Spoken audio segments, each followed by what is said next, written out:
네, 오늘 함께 은혜 받으실 하나님의 말씀은 열왕기하 4장 1절로 44절까지의 말씀입니다. 구약성경 564쪽에 있는 열왕기하 4장 1절로 44절까지의 말씀입니다.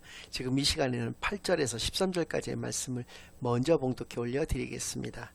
하루는 엘리사가 수넴에 이르렀더니 거기에 한 귀한 여인이 그를 간곤하여 음식을 먹게 하였으므로 엘리사가 그곳을 지날 때마다 음식을 먹으러 그리로 들어갔더라. 여인이 그의 남편에게 이르되 항상 우리를 지나가는 이 사람은 하나님의 거룩한 사람인 줄을 내가 아노니 청하건대 우리가 그를 위하여 작은 방을 담 위에 만들고 침상과 책상과 의자와 촛대를 두사이다. 그가 우리에게 이르면 거기에 머물리이다 하였더라. 하루는 엘리사가 거기에 이르러 그 방에 들어가 누웠더니 자기 사원 게하시에게 이르되 이 수넴 여인을 불러오라 하니 곧 여인을 부르매 여인이 그 앞에 선지라. 엘리사가 자기 사원에게 이르되 너는 그에게 이르라. 내가 이같이 우리를 위하여 세심한 배려를 하는도다. 내가 너를 위하여 무엇을 하랴. 왕에게나 사령관에게 무슨 구할 것이 있느냐 하니 여인이 이르되 나는 내 백성 중에 거주하나이다 하니라. 아멘. 하나님 아버지 감사드립니다. 오늘도 귀한 주일로 교회로 예배로 인도하여 주신 은혜를 진정으로 감사드립니다. 지금 이 시간 저희들이 지난 한 주간 지었던 모든 죄악을 예수 그리스도의 십자가 아래 다 내려놓고 오직 저희들의 온 마음과 정성을 다하여 하나님께만 드려지는 예배를 통하여 하나님께서만 영광 받으시는 은혜의 시간으로 이 시간을 인도하여 주시옵소서. 모든 것을 감사드리오며 예수 그리스도의 이름으로 기도드리옵나이다. 아멘. 네, 오늘은 성령의 역사 그 세 번째 시간으로 오늘 본문 말씀을 중심으로 하나님의 말씀을 증거하겠습니다. 열왕기하 4장의 이 말씀은 성령의 역사로 인해서 네 가지 기적을 바라고 있는 엘리사의 모습을 말씀하여 주고 계십니다. 먼저 1절에서부터 7절까지의 말씀 가운데 선지자의 제자들 중에 한 사람이 어느 날 갑자기 무슨 사고로 인해서 혹은 병으로 인해서 죽게 되었습니다. 근데 많은 빚을 남겨놓고 두 아들까지 남겨놓은 상태에서 그렇게 죽게 되었던 것이니까요. 남겨진 그 과부 아내와 두 아들이 있었는데 빚까지 이렇게 떠안게 되었기 때문에 굉장히 살기가 어렵게 되었다는 얘기를 엘리사가 어느 날 듣게 되고 그 여인을 찾아가게 됩니다. 그래서 이 집안에 무엇이 있느냐 이렇게 물어봤을 때 기름이 조금 남아 있습니다 라고 하는 얘기를 하게 됩니다. 당시에 기름은 굉장히 큰 재산 가치가 있는 것이어서 그렇게 답변을 했던 것인데요. 그렇다면 너는 네 집안에 있는 그릇은 물론이려니와 지금 빨리 밖에 나가서 내 이웃들에게서 빌릴 수 있는 그릇은 모두 다 가지고 올 것을 이야기를 합니다. 그래서 그 여인은 빨리 밖에 나가서 자기 집안에 있는 그릇들은 물론 당연히 다 꺼내 놓았고 밖에 나가서 그 이웃들 최대한 빌릴 수 있는 이웃들의 그 그릇들을 다 빌려서 들어오게 되었고 그 문을 닫고 엘리사가 그 각 그릇에다가 그 기름들을 붓기 시작을 합니다. 그랬더니 집안에 있는 그릇뿐만 아니라 빌려온 그릇 모두에 그 기름이 가득 차게 되었고 그것을 보고 엘리사는 이제 이것으로서 빚을 다 갚고 두 아들과 함께 생활할 수 있도록 하라고 이야기를 하면서 그곳을 떠난다는 것을 말씀해 주고 계시거든요. 이 말씀을 통해서 우리가 분명히 알 수 있는 것은 기적이라고 하는 것은 대단한 것 같지만 내가 가지고 있는 것으로부터 시작이 된다라고 하는 것을 알 수가 있습니다. 결국 내가 가지고 있었던 조그만한 그 기름으로부터 시작이 되어서 그렇게 많은 그릇들에 그 기름을 가득가득 채울 수 있었던 것을 통해서 이 사실을 분명히 알 수가 있는 것이죠. 그러니까 우리가 하나님께 어떤 기도 제목을 가지고 하나님께 기도를 올려드릴 때에는 우리가 이 땅 가운데서 살아갈 때 최선을 다해서 하나님이 나에게 주신 그 달란트를 가지고 많은 것들을 정말 정당한 방법에 의해서 소유할 수 있게 되기만을 바랍니다. 기적은 결국 그 내가 가지고 있는 것에서부터 시작된다는 것을 이 말씀을 통해서 우리가 깨닫게 되는 것이기 때문에 그런 것이고요. 또한 하나님의 말씀, 하나님의 명령은 내가 할 수 있는 것에서부터 시작된다라는 것도 아울러 알 수가 있습니다. 결국 그 여인이 했던 것은 이웃들에게 돌아다니면서 그 그릇을 빌려온 것 외에는 그 여인이 한 일은 아무것도 없거든요. 그러니까 하나님의 명령은 내가 할 수 있는 것에서부터 시작되는 것이지 내가 할 수 있는 능력 밖의 것을 하나님께서 말씀하 하시는 하나님은 아니시다라고 하는 것을 이 말씀을 통해서도 깨닫게 되기를 바랍니다. 그래서 순종이라고 하는 것은 즉각적으로 과도하게 하는 것임을 알 수가 있다는 것이죠. 그것이 바로 순종의 요체가 된다라고 하는 것입니다. 지난 시간에도 말씀을 드렸지만 이 과도하게라고 하는 이 과도함이라고 하는 것은 뭐 새벽 예배에 대한 새벽 제단을 쌓는 것에 대한 것을 좀 말씀을 드렸지만 우리가 예배전 찬양이라고 일컬어지는 그 준비 찬양도 마찬가지입니다.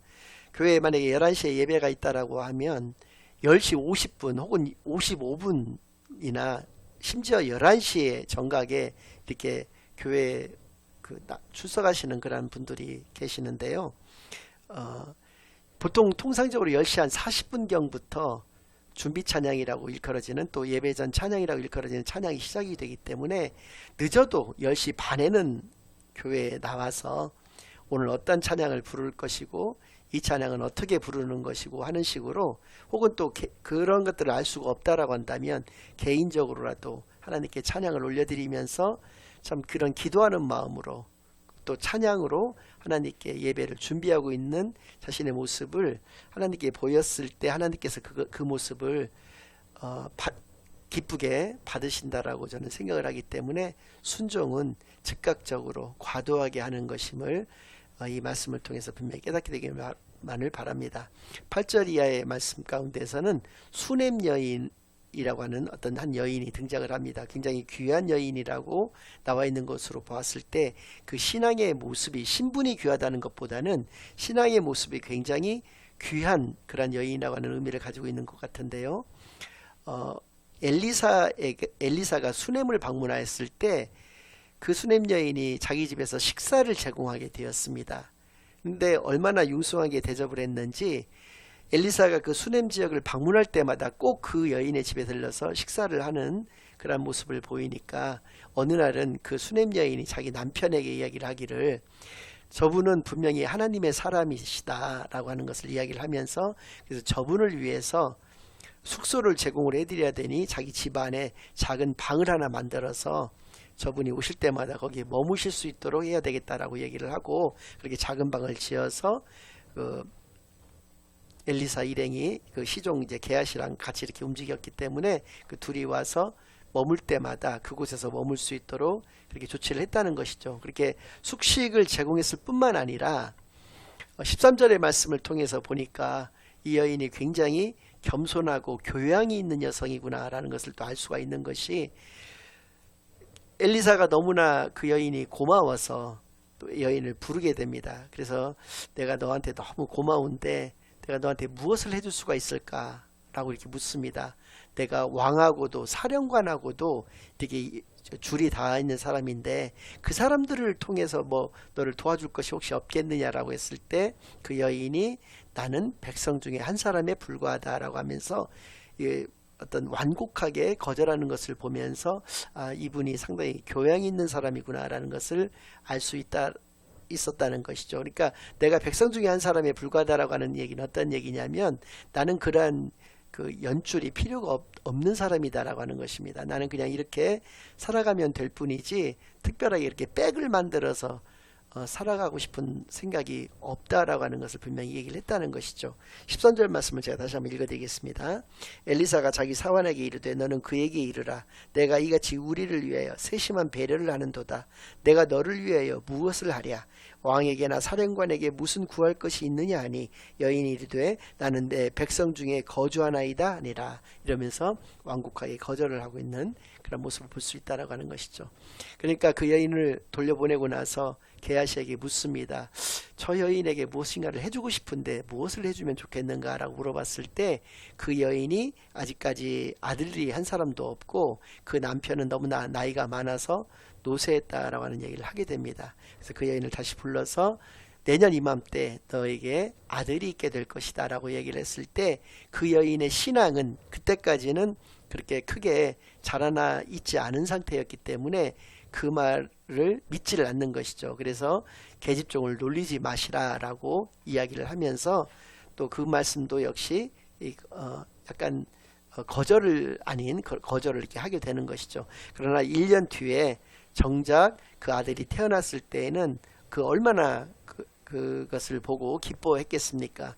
둘이 이제 불가능할 것이라고 생각했던 그 귀한 아들을 낳았으니 그 부부의 기쁨은 이루 말할 수가 없었을 것입니다. 그런데 그 아이가 어느 정도 성장을 해서 장성하게 되었을 때 어느 날 그 아버지랑 같이 일을 하다가 그 아이가 성경에는 정확하게 나오지는 않지만 제가 봤을 때 증상으로 봤을 때 아마 일사병에 걸린 것 같은데 일사병으로 해서 머리가 아프다고 하니까 엄마한테 가라고 이렇게 얘기를 해서 엄마한테 와서 엄마의 무릎 위에서 그가 죽고 말았거든요. 그러니까 얼른 그 수냄 여인이 엘리사가 묵었던 그 방에 그의 침상 위에다가 그 아들을 올려놓고 남편에게는 아들이 죽었다는 얘기를 하지 않고 그냥 자기에게 나귀 한 마리하고 사환 한 사람만 붙여달라고 얘기를 해서 바로 엘리사를 찾아가게 되는 것이죠. 그래서 엘리사를 찾았을 때 엘리사가 그 여인이 처음에는 왜 온 건지를 몰랐습니다. 저는 이것도 굉장히 멋있는 장면이라고 생각을 하는데 왜 그러냐면 대부분의 그 정도의 영성을 가지고 계신 분들은 오늘날에도 보면 기독교 무당이라는 말이 있듯이 마치 그 찾아온 사람의 모든 것을 다 알고 있는 듯하게 그렇게 이야기를 하고 자기가 제시하는 그 해결책이 마치 최선의 해결책이고 유일한 해결책인 것 마냥 이렇게 이야기를 하는 경우들을 제가 많이 봐왔거든요. 그래서 그렇게 기독교 무당과 같은 그런 모습을 가진 게 아니라 모르면 모른다라고 솔직하게 이야기하고 있는 굉장히 멋있는 엘리사의 모습을 볼 수 있는데 아무튼 이 여인이 엘리사에게 와서 처음부터 다 이야기를 하는 것이 아니라 모든 사람들이 다 평안해라고 얘기했을 때 평안하다라고 답변을 하면서 이제 그렇게 이야기를 하게 되는 것이죠. 그러니까 이제 엘리사가 너무나 이제 먼 길이니까 그냥 게하시에게 지팡이를 하나 주면서 이 지팡이를 그 죽은 아이의 몸에다가 얹어 놓으면 다시 살 것이다라고 얘기를 하게 되는데 그 여인이 그 엘리사의 다리를 붙들고 놓아주질 않는 것입니다. 그래서 당신이 직접 가지 않으면 내가 여기서 한 발자국도 움직이지 않겠다라고 얘기를 하니까 그냥 엘리사는 그냥 마지못해서 어쩔 수 없이 그 여인을 따라가게 되었던 것이죠. 그런데 게하시가 이제 아무래도 젊고 발이 빠르니까 먼저 도착을 해서 그렇게 지팡이를 얹어 놓았더니 아무런 변화가 없게 되어서 그것을 얼른 또 엘리사한테 이야기를 하니까 엘리사가 이제 직접 들어가서 그 죽은 아이의 눈에 자기의 눈을 맞추고 그 아이의 입술에 자기 입술을 맞추고 그 아이의 손에 자기의 손을 맞춰서 그 위에 이렇게 눕게 됩니다. 그리고 나서 어느 정도 시간이 지난 후에 또 일어나서 밖에 나가서 이렇게 한 바퀴 돌고 또 들어와서 또 똑같이 눈과 입을 맞추고 손을 맞추고 이렇게 들어눕게 됐을 때 그때 비로소 아이가 다시 살아나게 되었고 그것을 보고 그 아내는 얼마나 뛸 듯이 기뻤겠습니까? 처음에는 그 아들이 생긴다라고 하는 말을 믿지 않았을 정도로 신앙의 어떤 그 초신자였던 그 수냄 여인이 이제는 부활 신앙까지도 가지게 되는 아주 신앙이 신실해지는 그것을 통해서 볼 때 어떤 과정이 주는 그 은혜라고 하는 것이 분명히 있다라고 하는 것을 우리가 알 수 있죠. 여기서 말씀드리는 과정이라고 하는 것은 우리가 이 땅 가운데 살아가는 것을 광야에서 살아간다라고 하는 것으로 말씀을 드리지 않았습니까? 그래서 우리가 은혜를 체험한다는 것은 결국 우리의 믿음이 신실해진다라고 하는 것을 의미하는 것인데 이 광야를 통해서 우리의 믿음이 신실해지는 것과 같이 과정이 주는 은혜라고 하는 것이 분명히 있다는 것이죠. 그래서 오늘날의 교회가 가장 위험한 교회는 어떤 교회냐면 전도 없이 부흥하는 그 교회가 저는 가장 위험하다고 보고 있습니다.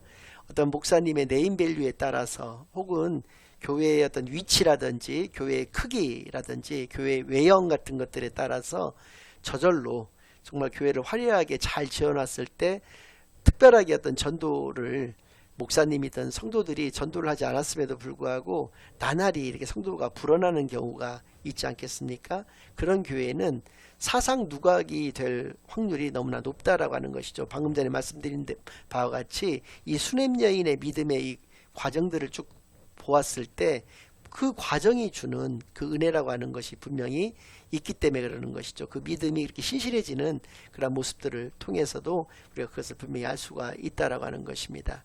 아무튼 성령의 역사라고 하는 것이 이렇게 어느 날 무슨 뭐 히어로에 의해서 한 번에 이렇게 생겨지는 것이 아니라 이렇게 그 사람의 어떤 믿음이 자라남에 따라서 그렇게 이적의 크기라고 할까, 그 믿음의 크기라고 하는 것들이 점점 자라나고 있다라고 하는 것을 이 말씀을 통해서 분명히 깨닫게 되기만을 바라겠고요. 또 38절에서부터 41절까지는 길갈에서 들호박 그 국의 어떤 이적이라고 할 수가 있는데, 어느 날 엘리사가 자기 제자들과 그 사람들을 좀 먹이고자 국을 이렇게 끓이게 했습니다. 그러니까 어떤 사람이 들호박을 이렇게 따갖고 와가지고 그 국에다가 그것을 썰어서 이렇게 넣게 되었던 것이거든요. 그랬더니 그것을 먹은 사람들이 하는 말이 여기에는 독이 들어있는지 도저히 이것을 먹을 수가 없다라고 했을 때 엘리사가 어떤 가루를 가지고 오게 해서, 그 가루가 뭔지는 안 나와 있는데 가루를 그 안에 넣게 했더니 들호박국이 그렇게 맛있게 또 되어서 사람들이 그것을 배불리 먹을 수 있었다라고 하는 그 이적의 이야기가 38절부터 41절까지의 말씀 가운데 쭉 나오고 있고요. 마지막 42절부터 44절까지의 말씀은 어느 날 어느 사람이 보리떡 20개와, 이게 한 개의 크기가 어느 정도인지는 모르겠지만 한 개를 한 사람이 먹을 수 있다라고 본다 하더라도 보리떡 20개하고 자루에 담긴 채소를 가지고 이렇게 가지고 왔습니다. 그랬더니 엘리사가 게하시를 통해서 이 사람, 여기에 모여있는 사람들에게 이것을 나눠주어라라고 얘기를 했는데, 게하시가 이야기를 합니다. 여기 지금 100명도 넘는 사람들이 와 있는데 어떻게 이 보리떡 20개하고 이 조그만 채소를 가지고 다 나눌 수가 있겠습니까? 라고 얘기했을 때 충분히 이들이 먹을 수 있으니까 나눠주어라라고 했을 때 그들이 모두 그것을 배부르게 먹었다라고 하는 그 이적의 모습이 42절부터 44절까지 나오면서 이 장을 맺고 있는데요. 이러한 어떤 앞서서 말씀드렸던 그 이적들, 총 4가지의 그 이적의 모습들을 통해서 여러분들께서는 예수님의 사역의 모습을 떠올리실 수가 있을 것입니다. 실제로 구약에서 예수 그리스도의 모형으로 일컬어지는 것이 바로 이 엘리사입니다. 그런데 중요한 것은 무엇이냐면 엘리사가 엘리야에게 구했던 것, 즉 하나님에게 구했던 것이 무엇입니까? 사역의 시작 단계에서 구했던 것은 성령의 갑절의 역사였다는 것을 분명히 기억하는 시간만이 되기를 바랍니다. 예수님이 행하셨던 것 같은 이적, 그러니까 이 들호박국의 이적이라든지 보리떡 20개로 100명을 먹였던 이 이적은 오병이어의 그 예수님이 행하셨던 오병이어의 기적과 너무나도 흡사한 모습이고, 죽은 자를 살리신 이 이적이 수냄 여인의 아들을 살린 이 이적과 역시 비슷하다고 보실 것입니다. 기름도 마찬가지고요. 그래서 이러한 모습들을 통해서 우리가 알 수 있는 것은 성령 하나님께서 역사하신다면 우리도 예수님의 제자로서, 예수님의 자녀로서의 그 예수님과 같은 그러한 이적을 행할 수 있다라고 하는 것을 이 말씀을 통해서 분명히 깨닫게 되는 시간만이 되기를 바랍니다. 예수님만이 하실 수 있는 것이 아니라 하나님의 자녀인 우리 역시도 이러한 믿음을 소유해야 했을 때, 특별히 성령 하나님께서 내 안에 내주 또 나를 인도하시고 또 그 인도하심을 통해서 역사하시는 그런 모습들을 통해서 이런 모습들을 가질 수 있다라고 하는 것을 이 엘리사의 이적의 모습들을 통해서 분명히 깨닫게 되는 저와 여러분이 되시기만을 예수 그리스도의 이름으로 간절히 축원합니다. 아멘. 이제는 우리 주 예수 그리스도의 은혜와 아버지 하나님의 극진하신 사랑과 성령 하나님의 내주인도 역사 교통하심이 언제나 성령 하나님께서 내 안에서 내주하시고 인도하시고 역사하시는 그러한 귀한 그 은혜 가운데서 살아갈 것만을 다짐하고 결심하고 돌아가는 주의 사랑하는 자녀들과 그 가정 위에, 그들의 생업 위에 이제로부터 영원까지 항상 함께 있을지어다. 아멘.